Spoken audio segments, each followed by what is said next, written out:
Hey guys, this is Scott with a 1970 Chevy Camino Restomod. Today I'm going to do a little demonstration and show you the switches. I continue to play with these and make a bunch of changes, but in about a month now I'm going to have nitrous oxide installed in this vehicle, and so I've got some of the switches set up for that. I don't have everything figured out, but I wanted to do a little demo today, show you the window cranks, the power door locks on the switches, and then show you the switch panel on the steering wheel, as well as the switch panel in the center console. So let's have a quick look here. We'll start with the steering wheel. I've changed these several times. This is a CarTech. It's wireless remote. So there's transmitters on the back side. There's actually 4 transmitters. And then when you push a button, it shoots a signal to the receiver, which is located right there. And so anytime you're turning the wheel, anywhere you go, there's a transmitter pushing. So as you're driving the car and you push a button like the high beam, you're able to shoot that signal to the CarTech controller, which is behind the center console, and then it actuates that button. So the current configuration I have right now is high beam. This is active, and this is a quick tap instead of using the foot button that you typically have in this style car. Line lock is not quite hooked up yet, but I've got the actual, this is a momentary switch, so you press and hold to activate the line lock. And then it actually has a line lock switch in the center console. So this activates and turns on the system. And then you'll step on the brake and then press on the line lock button here. And then that will actually turn on the red indicator here, which lets me know that the line lock is engaged. And it will stay, since it's momentary, it stays for as long as I have the finger on the button. And then when I release the button, it releases that front brake. And as I was doing a burnout, I would be able to drive forward. All right, channel 3 is purge. This is set up for nitrous purge. Once I get that installed, I'm going to have 2 nitrous nozzles located in the vents, just on the other side of where you see the window washer fluid sprayer, up in the vent in the hood itself. I'm going to have 2 nozzles kind of pointing upward and outward, so it has a nice spray going out. There'll be 1 on each side, and so that's purge. This is gear vendor's overdrive. This is the manual button. This allows me to activate the overdrive. Channel 4. Channel 5 is the radio bypass button. This bypasses the emergency brake feature, which allows me to activate the stereo so I can use full at any time, especially at car shows. This nitrous button, I haven't figured out what I'm going to do with this, but right now it is set up for the MSD6AL2 ignition module, and this is a rev limiter. The launch is also a rev limiter, and the burnout is a rev limiter. So when I'm doing these different functions here, I can turn on a rev limiter to lower the RPM so I don't horseplay too much and hurt the motor while doing so. All right, and then if we look at the center console switches, these are actually dual LED, all of these. They're blue LEDs. And there's a lot of sun on it right now, so it's kind of hard to see the lights lit up. But these are single pole, single throw switches, off and on, off, on. That's interior lighting. Underglow lights are yet to be installed. Right now I have that on the other interior light, but I'll switch that over to here. The nitrous will be a nitrous bottle turn on, and this will be a remote turn on. The bottle will be in the back, and if I want to play while I'm driving, I can just simply turn it on. That activates the bottle, and then I'll have some additional switches to control the system.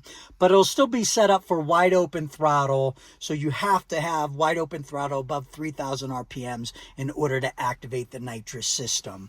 But this at least turns the bottle on. And then parking brake. This is a double pole, double throw switch where when I press the button here, this activates and actuates the parking brake. And then you press this side and that releases the parking brake. And then I'll show you how this is set up. With the Dakota digital dash, this came out really nice. So there is a parking brake LED light here. So when I actuate the parking brake, you can see that light comes on. It says check brake, and that tells you that your parking brake is engaged. And then when you release it, it turns off the light and releases the tension on the actuator. So because of the stereo system, I've got kick panels that took up all the room down here, so I had to remove the headlight switch for high beam. I also removed the parking brake, which was the original, is the push with your foot. And then I switched to a low car hand crank, but even that was in the way. So all of that is gone now. And what I did end up installing is a dual actuator underneath the car, bolted to the frame, one for each side, and then wired up so that when you actuate, the linear actuator pulls on the cable and then engages the parking brake. I chose to go with the inexpensive kit, the do-it-yourself kit, because I didn't want the e-stop, which has a single actuator, but it requires you to get both lines together, and then you pull both lines at the same time with one actuator. I didn't have that set up, and I didn't want that underneath the car, so I went with a dual actuator setup to where it allows me to pull each cable independently. I have another video that you can look at to see how it is hooked up under the car, but that was the demonstration. Again, I'm going to activate the parking brake, and then you can see it activates the switch there, release the parking brake, and then releases the LED indicator there. Okay, I think that rounds out the control panel switches. Again, more to do. I always have something to do. The green light here in the dash, this is the gear vendor's manual button. The one in the center here is the alarm LED. And then these three switches are not activated. They're the nitrous style switches, so I wanted to do something with these, but I haven't decided, and they're not hooked up right now. I might end up using more buttons here for the nitrous. I just haven't decided. I'll talk to the shop guy when I'm getting some help with the nitrous system, and then we'll decide on how to hook these up. All right, guys, thanks for tuning in. Oh, hey, let me show you the window cranks. So while we're here in the vehicle, the driver's side, I'm using the one-piece glass, so I did a vent window delete. And then I've got the Ring Brothers mirrors and door handles, so it's got this really great, more modern look to the car.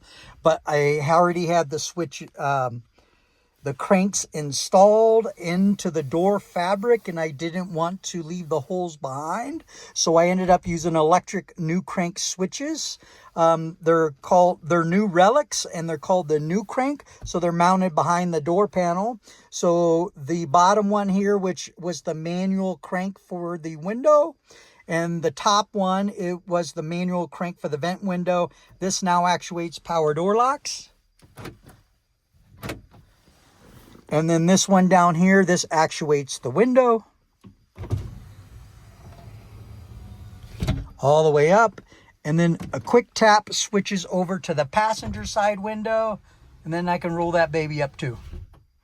All right, that covers the cranks you can see here in the door panel.